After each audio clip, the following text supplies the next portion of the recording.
سب نے ان کو دیکھ لیا. پھر دوسرے نے فرمایا ابھی ایک شخص مسجد میں داخل ہوگا جس نے کسی ایمان والے کو دیکھنا ہو تو اس کو دیکھ لے. پھر وہ ایک صحابی داخل ہوئے وہی. پھر تیسرے دن کہا کہ ابھی ایک شخص داخل ہوگا مسجد میں کسی نے مومن کو دیکھنا ہو تو اس کو دیکھ لے. تو تیسرے دن بھی وہی شخص داخل ہوا. اب صحابہ جو تھے اللہ نے ان کو چن کے حضور صلی اللہ علیہ وسلم کی مصاحبت کے لیے چنا تھا. ایک ایک صحافی ہیرا ہے. تحقیق اور جستجو ان کاموں میں کرتے تھے. ان کے بھانجے تھے حضرت عمر بن عاص. یہ جو صحابی 3 دن آئے ان کا نام ہے سعد بن ابی وقاص. عمر بن عاص جو ہیں انہوں نے کہا مامو جان مجھے کچھ گھر میں ایسے ہے میں 2-3 دن آپ کے گھر رہنا چاہتا ہوں. کہا جو اب یہ اگلی روایت عمر بن عاص کر رہے ہیں. کہتے میں گھر میں گیا جا کے میں لیٹ گیا کھانا کھایا اور آرام. انہوں نے بھی آرام کیا میں نے بھی آرام کیا. کوئی خاص عمل نہیں کرتے تھے کہ جیسے بعض لوگ ہوتے ہیں ساری رات نوافل پڑھتے ہوں ساری رات. کہتے ہیں بس آرام کرنے لگے. بس ایک بات تھی جب کروٹ لیتے تھے تو اللہ کی تسبیح اور تقدیس بیان کرتے تھے. کروٹ لیتے تھے سبحان اللہ والحمدللہ لا الہ الا اللہ اتنا کی ذکر کیا اور کروٹ ہی سو گئے. اور پھر جو معمول تھا اس وقت کے عام مسلمانوں کا کہ تہجد کے وقت اٹھ کے نفل پڑھے اور پھر بچے. 3 دن میں میں نے کوئی خاص ان کے اندر چیز نہ دیکھی. تیسرے دن میں نے ان سے اجازت چاہی اور کہا مامو جان میں تو اس وجہ سے آیا تھا کہ اللہ کے نبی نے بہت بڑی بشارت دی ہے آپ کے بارے میں لیکن مجھے تو وہ چیز ملی نہیں کہ جس کی وجہ سے آپ کو بشارت ملی. تو وہ کہنے لگے ہاں کوئی خاص بات تو نہیں ہے بس میں تو عام سی زندگی گزارتا ہوں. یہ ان سے مصافحہ کر کے چاول پڑے اور اجازت چاہے. جب وہ دروازے پہ پہنچے تو حضرت سعد نے کہا ہاں مجھے ایک بات یاد آئی. میں کسی مسلمان کے بارے میں دل میں کینہ نہیں رکھتا. میں ہر روز اپنا معافی اگر کسی سے رنج پہنچو معاف کر دیا اور اگر کسی سے کوئی گلا ہو اسے صفائی کر لی. میں سونے سے پہلے اپنا دل بالکل صاف کر لیتا ہوں. شاید یہ بات ہو جس کی. تو وہ کہنے لگے یہ کوئی آسان کام ہے. یہی تو اصل کام ہے کہ دل کو مسلمانوں کے بارے میں کینہ اور بغض اور عناد دل کے اندر غصہ نہ رکھے. تو بغض کینہ کس کو کہتے ہیں کہ کوئی بات آپ کو کسی کی بری لگی اس کو نہ اظہار کیا نہ اس سے اس کی تفصیل پوچھی کہ آپ نے کیا کہا کیوں کہا اور اپنے دل میں رنج اور غصہ چھپا کے بیٹھے رہے اس شخص کے بارے میں. ظاہراً اس سے ملتے بھی رہے آتے بھی رہے جاتے. تو یہ کینہ ہے. یہ بہت نقصان دہ چیز ہے. یہ ایمان کی جگہ کو سلب کر لیتی ہے اور دل میں نقصان پیدا کر دیتی. تو اسی طرح اگر تفصیل میں جائیں گے ایک ایک چیز اسی طرح عجب ہے خود پسندی پھر ہے ریا شرک اصغر ہر چیز کی معافی ہو جائے گی شرک کی معافی نہیں ہو جائے گی. اور اللہ کے نبی نے فرمایا ریا لوگوں کے دکھاوے کے لیے کام کرنا جو ہے اللہ کی رضا کی خاطر نہیں دکھاوے کے لیے کام کرنا ہے. یہ ریا جو ہے شرک اصغر ہے چھوٹا شرک ہے اس کی معافی نہیں ہو سکتی. اللہ حاصل کیا ایک چیز جو ہے وہ مہلک ہے اور جہنم میں لے جانے والی ہے. اس لیے اس کی فکر مندی کرے اور اپنی اصلاح کی کوشش میں لگا رہے. اور اگر نہیں ہو پاتی تو اپنے مربی استاد کو بتائے کہ یہ مسئلہ ہے. اور چوتھا یہ ہے کہ نیک لوگوں کی مصاحبت اختیار کرے جو اللہ والے لوگ ہیں جن کے قلوب میں سے یہ رذائل نکل چکے ان سے دوستی لگائے تاکہ ہر وقت بیٹھ کے چغلیاں بخیلیاں غیبتیں نہ کریں. وہ اللہ کی باتیں کریں. صحابہ ملتے تھے ایک دوسرے سے کہتے آؤ اللہ کی باتیں کریں. کیا اللہ کی باتیں کریں؟ کہتے تم تیسرا کلمہ سناؤ. وہ کہتا سبحان اللہ والحمدللہ ولا الہ الا اللہ واللہ اکبر ولا حول ولا قوت الا باللہ العلی العظیم. اب یہ اللہ کی باتیں ہیں. اور پھر انہوں نے کہا اچھا تم مجھے سورۃ اخلاص سناؤ. اس طرح ایک دوسرے کے ایمان کی کیفیت پوچھتے اور کہتے آؤ مل کے بیٹھیں ذرا ایمان میں اضافہ کریں. 2 آدمی بیٹھتے اور دونوں بیٹھ کے اللہ کا ذکر کرنے لگ جاتے اور کہتے اچھا اور بھی بات سنو آج اللہ کے محبوب سے ملاقات ہوئی، آپ نے کیا ارشاد فرمایا؟ بس ایسے لوگوں سے ملے بیٹھے، ان سے اپنی دوستی رکھے جو ایمان میں اضافہ کے موجب ہوں۔ اور پانچویں اور آخری بات یہ ہے کہ سونے سے پہلے ہر روز اپنے دل کو ٹٹولے، صبح فجر سے لے کے رات تک جو کام کیا، جو خرابی یاد آئے، اللہ سے اس کی معافی مانگے۔ کیا پتا یہ آج رات تیری آخری رات ہو، اور بالکل صدق دل سے اللہ سے معافی مانگے، اور پھر تھوڑی دیر ذکر کرے جو ہم ابھی مشق کریں گے۔ اس ذکر کی تاثیر ہے، ہر چیز کی ایک تاثیر ہے۔ جیسے میں آپ کو لطیفہ سناؤں، کوئی ہنسنا، آپ کو سب کو ہنسی آنے لگے، کوئی رنج کی بات سنو آپ کو رونا، اسی طرح ہر لفظ کی ایک تاثیر ہے۔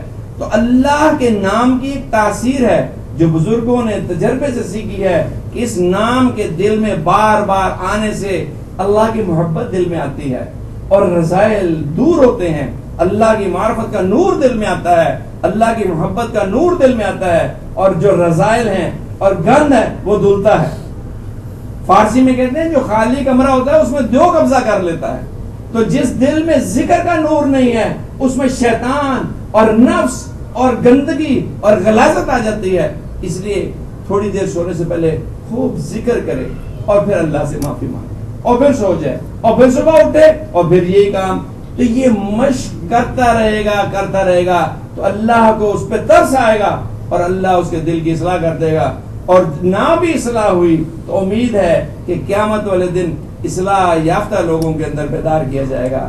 اللہ تبارک و تعالیٰ سے دعا ہے کہ ہمیں اس کی سمجھ دے کہ یہ نفس ہمارا کتنا بڑا دشمن ہے، اور ہمارے بڑا ہو یا چھوٹا، کہنے والا ہو یا سننے والا، ہر آدمی اپنی اصلاح کی فکر کرے اور اپنی اصلاح سے غافل نہ ہو۔ یہ غفلت بڑی خطرناک چیز ہے، یہ انسان کو تباہ کر دیتی ہے، اور دوسروں کی عیب جوئی میں نہ لگے، اپنے عیب کو تلاش کرے۔ حضرت امام ابو حنیفہ رحمت اللہ علیہ نے کہا ہے کہ اگر کسی شخص میں 99 صفات کفر کی ہوں اور ایک صفت ایمان کی ہو تو وہ ہمارے نزدیک ایمان مومن ہے، وہ ہمارے نزدیک مومن ہے۔ 99 صفات کفر کی ہیں اور ایک صفت ایمان کیا تو ہمارے نزدیک وہ مومن ہے۔ اس لیے کہ اس اللہ کے نبی دنیا میں لوگوں کو کافر بنانے کے لیے نہیں آئے، دنیا میں لوگوں کو ایمان دینے کے لیے اور جنت میں لے جانے کے لیے آئے۔ اور آپ نے کس قدر محنت کی ہے کہ کوئی تصور نہیں کر سکتا، اس قدر روئے ہیں اور اس قدر گریہ ازاری کی ہے کہ اللہ تبارک و تعالیٰ کو ترس آ گیا اور کہا آپ اپنے آپ کو ہلاک کر دیں گے ان لوگوں کی فکر میں، ہم نے ہدایت اپنے ہاتھ میں رکھی ہے، آپ فکر مت کیجئے، بس آپ نے اپنا فرض ادا کر دیا۔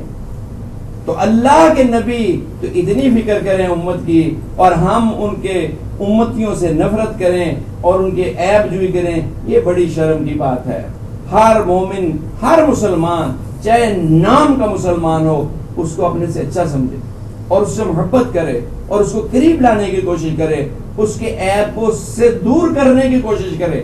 عیب سے کمپرومائز نہیں ہے کہ کسی کا جھوٹ بولنا تو اس کا جھوٹ کو اچھا نہیں، جھوٹ تو غلط ہے، غیبت تو غلط ہے، بے ایمانی تو غلط ہے، لیکن جیسے ماں بچے کے ساتھ معاملہ کرتی ہے کہ بچے کے جسم پہ پخانہ لگ جائے تو پخانے سے کمپرومائز نہیں کرتی، اس کو دھوتی ہے، لیکن بچے سے محبت میں ذرہ برابر کمی نہیں آتی۔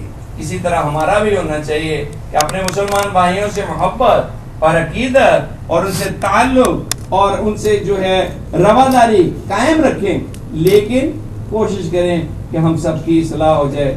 اور اصل بات یہ ہے کہ اللہ سے بہت گریہ ازاری کر کے ہر وقت معافی کی کیفیت میں رہنا چاہیے اور اللہ سے مانگنا چاہیے کہ اللہ ہم جیسے بھی ہیں تیرے محبوب صلی اللہ علیہ وسلم کی امتی ہیں، تو ہمارے حال پہ ترس کھا اور ہماری اصلاح کا فیصلہ فرما دے اور ہمارے قلوب میں جو رذائل ہیں ان کو رفع فرما دے۔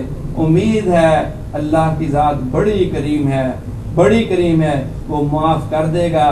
اگر طلب سچی ہے تو ضرور اصلاح ہوگی اور اللہ کی محبت ضرور دل میں آئے گی اور رذائل کربیر ضرور دور ہوں گے۔ وآخر دعوانا ان الحمدللہ رب العالمین۔ اب تھوڑی دیر ذکر کر لیتے ہیں۔ ذکر کا طریقہ پہلے بھی عرض کیا جا چکا ہے کہ پہلے کچھ کلمات پڑھے جائیں گے، ان کے معنی اور مفاہیم پہ غور کرنا ہے، معنی اور مفاہیم پہ غور کر کے پڑھنا ہے کہ میں نے شیطان سے پناہ مانگتا ہوں، میں بہت کمزور ہوں، اور اللہ کے نام سے شروع کرتا ہوں۔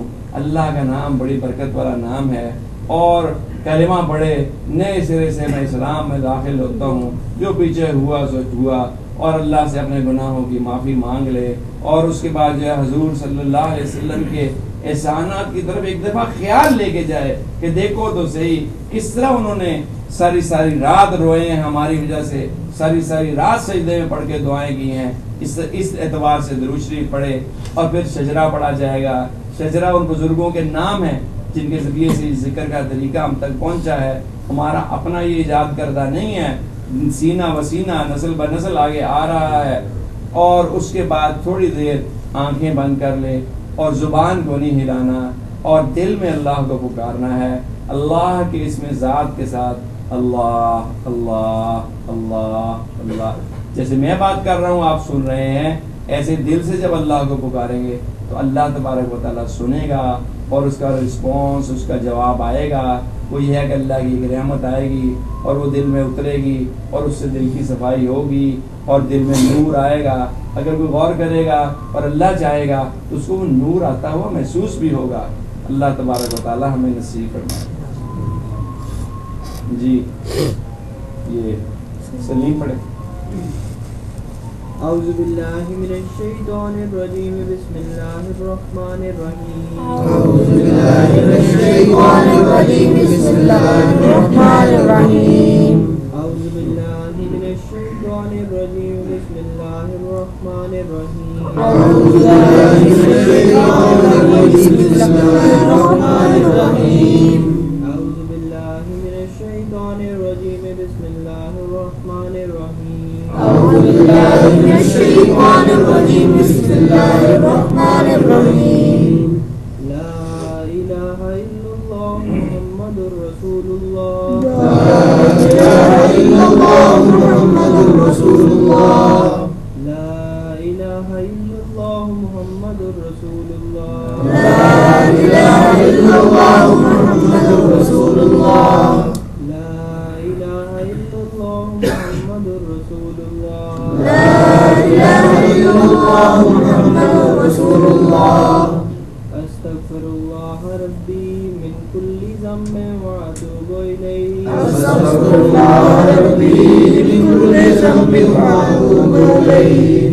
استغفر اللہ ربی من کل ذنب واتوب الیہ۔ استغفر اللہ ربی من کل ذنب واتوب الیہ۔ استغفر اللہ ربی من کل ذنب واتوب الیہ۔ استغفر اللہ ربی من کل ذنب واتوب الیہ۔ اللہم صلی علی سیدنا محمد وآلہ وبارک وسلم۔ اللہم صلی علی سیدنا محمد وآلہ وبارک وسلم۔ اللہم صلی علی سیدنا محمد وآلہ وبارک وسلم۔ اللہم صلی علی سیدنا محمد وآلہ وبارک وسلم۔ اللہم صلی علی سیدنا محمد وآلہ وبارک وسلم۔ اللہم صلی علی سیدنا محمد وآلہ وبارک وسلم۔ احمد و صدیق و سلمان قاسم است و جعفر است، با یزید و ابوالحسن زبو علی تاج سر است، یوسف است و گجدمانی عارف و محمود و ہم، از علی رامتینی سما شمس خاور است، شاکلال است و بہاء الدین علاء الدین ولی، خواجہ یعقوب و عبید اللہ بفضل داور است، زاہد و درویش و خواجہ کنگی باقی بحق، احمد و آدم و نور و شیخ سعدی رہبر است، خواجہ آیا از ہم عبد الشکور عبد الرزاق، آم محمد باصفا فقیر محمد انور است، شمس الدین مولا شدہ جانے خریدار غلام فیض نعمت یا خدایا در درونم خوش ترست شمس الدین